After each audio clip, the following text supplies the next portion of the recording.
ಆದರೆ ಅವನ ಆಚರಣೆಯಲ್ಲಿ ಬಹಳ ಮಹತ್ವವಾಗುತ್ತದೆ. ಹಾಗಾಗಿ ಬಹುಶಃ ನಮಗೆ ವಚನಕಾರರ ವಚನಗಳು ಅವತ್ತಿನ ಕಾಲಕ್ಕೆ ಬರೆದಂಥದ್ದು ಇವತ್ತಿಗೂ ಯಾಕೆ ಬರ್ತದೆ ಅಂತ ಹೇಳಿದ್ರೆ, ಆ ನಡೆಯ ಮೂಲಕ ಮೂಡಿ ಬಂದಂತಹ ನುಡಿಗಳು, ವಚನಗಳು ಇವತ್ತಿಗೂ ಅವು ಪ್ರಸ್ತುತ ಆಗಿ ನಿಲ್ತವೆ, ಅವು ಮುಂದುವರಿತವೆ ಅಂತಕ್ಕಂಥದ್ದು. ಆ ರೀತಿಯಾಗಿ ಆಶಯ, ಆತ್ಮ, ಆಕೃತಿ ಮತ್ತು ಆಚರಣೆಯೊಂದಿಗೆ ಮೂಡಿ ಬಂದಂತಹ ಒಂದು ಕಾವ್ಯ ಅದು ಯಾವತ್ತೂ ನಿಲ್ತದೆ, ಕಾಲವನ್ನ ಗೆಲ್ತದೆ ಅಂತಕ್ಕಂಥದ್ದು. ಈ ಅಂಶಗಳನ್ನ ಬಹುಶಃ ಹಿಂದೆ ಹೋದ್ರೆ ಅದು ಒಂದು ಸುದ್ದಿ ಪತ್ರಿಕೆ ಆಗ್ತದೆ, ನಾಳೆ ಅದು ರದ್ದಿ ಆಗ್ತದೆ ಅಷ್ಟೇನೆ ಅಂತ ಹೇಳಿ. ಈ ಕೆಲವು ಕಾವ್ಯದ ಮಾತುಗಳನ್ನು, ಕಾವ್ಯಕ್ಕೆ ಪೂರಕವಾದಂತಹ ಮಾತುಗಳನ್ನು ನಮ್ಮ ಅಕ್ಬರ್ ಕಾಲಿಮಿರ್ಚಿಯವರ ಬೆಳಕು ಹಿಡಿಯುವ ಹುಡುಗ ಒಂದು ಈ ಸಂಕಲನದ ಕುರಿತು ಮಾತನಾಡುವಾಗ ಹಿನ್ನೆಲೆಯಾಗಿಟ್ಟುಕೊಂಡು ನಾನು ಹೇಳಿದ್ದೆ. ಈಗ ಈ ಬೆಳಕು ಹಿಡಿಯುವ ಹುಡುಗ ಅನ್ನುವ ಈ ಕೃತಿಗೆ ಬಂದಾಗ ಇದು ಅವರ 6ನೇ ಕವನ ಸಂಕಲನ, ಹಿರಿಯರಿಗಾಗಿ ಬರೆದಂಥದ್ದು. ಆಶಯ, ಅಮಲ, ಕತ್ತಲೆಯ ಪ್ರೀತಿಗೆ, ಗಾಳಿ ಜೋಗುಳ, ಬಂದೂಕಿಗೆ ಜೀವವಿಲ್ಲ, ಹೀಗೆ ಮೊದಲಿನ ಸಂಕಲನಗಳನ್ನ ಅವರು ಕೊಟ್ಟಿದ್ದಾರೆ. ಅವರ ಇತ್ತೀಚಿನ ಬಂದೂಕಿಗೆ ಜೀವವಿಲ್ಲ ಅನ್ನುವ ಸಂಕಲನವನ್ನು ಕೂಡ ನಾನು ಇದಕ್ಕೆ ಪೂರಕವಾಗಿ ನಾನು ಓದ್ಕೊಂಡಿದ್ದೇನೆ.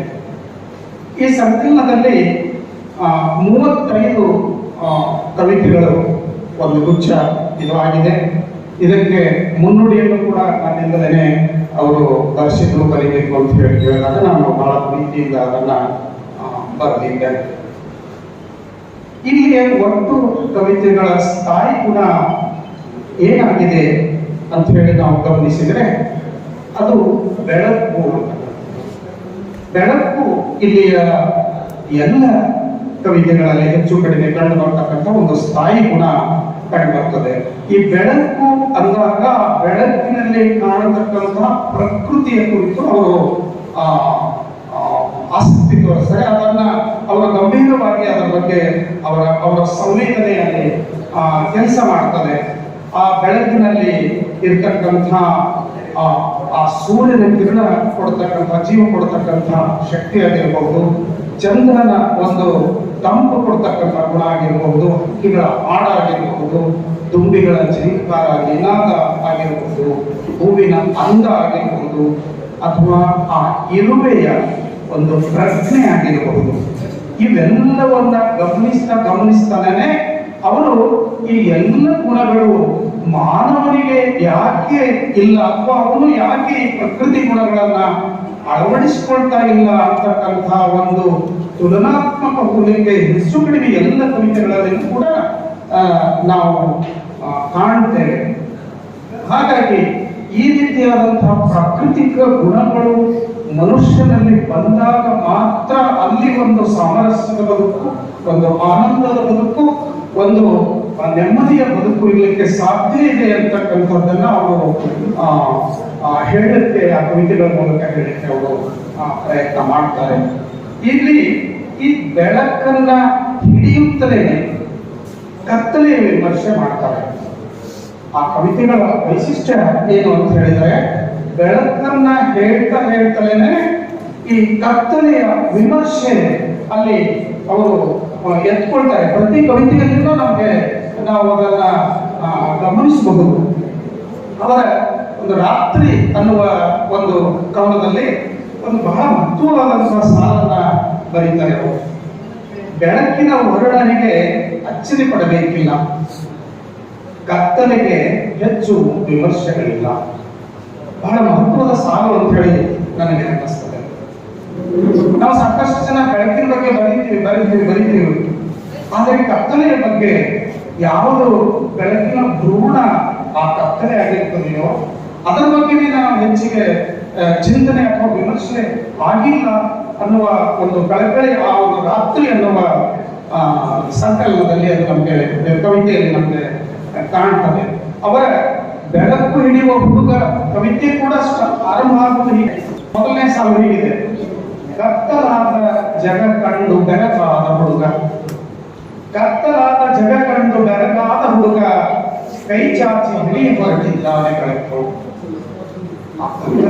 ಹೇಳ್ತಾನೆ ಆ ಬೆಳಕಿನ ಕಡೆಗೆ ಆ ಹುಡುಗನನ್ನ ಕೊಂಡೊಯ್ತಾರೆ. ಅವರನ್ನ ಇದಕ್ಕೆ ಅವನು ಅಲ್ಲಿ ಆ ಕವಿತೆ ಮುಂದುವರಿಯುತ್ತದೆ ಅಂತಕ್ಕಂಥ ಈ ರೀತಿಯಾಗಿ ಅವರ ಒಟ್ಟು ಈ ಸಂಕಲನದಲ್ಲಿ ಗಮನಾರ್ಹವಾದಂತಹ ಕವಿತೆಗಳು ಅಂತ ಹೇಳಿದ್ರೆ ತೀರ ಮಳೆಗಾಲ, ಮನಸ್ಸಿಗೆ ಅಡ್ಡಿದ ಪಾಪ, ಈ ನೆಲದ ಪರಿ, ಧರ್ಮ ಯಾವುದಯ್ಯ, ಯುದ್ಧ ನಿಲ್ಲಲಿ, ಶ್ರೀರಾಮ ನಕ್ಕನೆ, ಜೀವಪರ ಪ್ರೀತಿ, ಆಸೆಗೆ ರೆಕ್ಕೆ ಇಲ್ಲ, ನನ್ನಂತೆ ನೀನು, ಹೀಗೆ ಕೆಲವು ಕವಿತೆಗಳನ್ನು ನಾವು ಇಲ್ಲಿ ಗಮನಿಸ.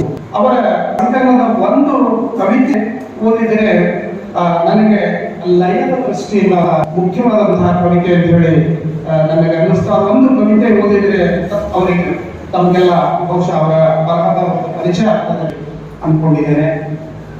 ಮಳೆರಾಯ ಅನ್ನುವ ಕವಿತೆ. ಮುಗಿಲಿಗೆ ಮುಖದಿಗೆ ಹಂಡಿ ನೆನೆದೇನು ಮಳೆರಾಯ, ಮನದೊಳಗೆ ನೆನೆದೈತೆ ನನ್ನ ಜೀವ, ಮನದೊಳಗೆ ನೆನೆದೈತೆ ನನ್ನ ಜೀವ, ಒಂದಿನವೂ ಮರೆತಿಲ್ಲ ನಿನ್ನ. ಭಕ್ತಿ ಹುಡುಕೆರೆ ಬಾವಿ ಒಣಗಿದೆ ತುಟಿ ಬಾಯಿ, ನೆತ್ತಿಯ ತಾಪ ಜೋರಾಗಿ, ನೆತ್ತಿಯ ತಾಪ ಜೋರಾಗಿ, ಮುಟ್ಟಿದರೆ ಮೈ ಕೈ ಸುಡುತ್ತಾವು. ಆಡಿದರೆ ನಿನ್ನ ಸುದ್ದಿ, ಕೇಳಿದರೂ ನಿನ್ನ ಸುದ್ದಿ, ಎಲ್ಲಿ ಹೊರಟೆ ನೀನು ಮರೆಯಾಗಿ, ಎಲ್ಲಿ ಹೊರಟೆ ನೀನು ಮರೆಯಾಗಿ, ನನ್ನಪ್ಪ ಉಸಿನ ತುಸಿ ಹೊರಟಾಗಿ.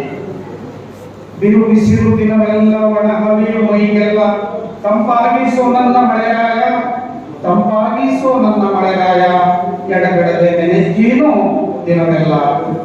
ಹಗಲಿನಲ್ಲಿ ಅದೇ ಸಿದ್ದೆಯೋ, ಈರುಳಿನಲ್ಲಿ ಅದೇ ಕುದಿಯೋ, ಮಾಡಿದ ಅನ್ನವು ಬಿಸಿಯಾಯಿತು, ಮಾಡಿದ ಅನ್ನವು ಬಿಸಿಯಾಯಿತು ನನ್ನ ಶಿವನೇ, ಬಾಯಿ ತುಂಬ ಗುಳ್ಳೆಗಳು ಆಗ್ಯಾವು. ಕೈ ಎತ್ತಿ ಮುಗಿದೇನು, ಕಾಲು ಹಿಡಿದು ಬೇಟೇನು, ಸುರಿಯೋ ಭೂಮಿಗೆ ಮಳೆಯನ್ನ ನನ್ನಪ್ಪ ಮಳೆರಾಯ, ಮಳೆಯನ್ನ ಲೋಕಕ್ಕೆ ತಪ್ಪಾಗಿಸೋ ಭೂಮಿನ ಅಂತಕ್ಕಂಥದ್ದು.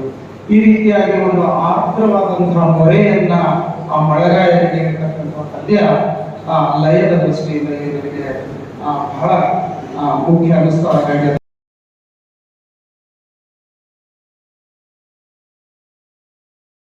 ನಿರಂತರ ಸುದ್ದಿ ಹಾಗೂ ಮಾಹಿತಿಗಾಗಿ ನಮ್ಮ ಚಾನೆಲ್ ಲೈಕ್ ಮಾಡಿ ಮತ್ತು ಸಬ್ಸ್ಕ್ರೈಬ್ ಮಾಡಿ.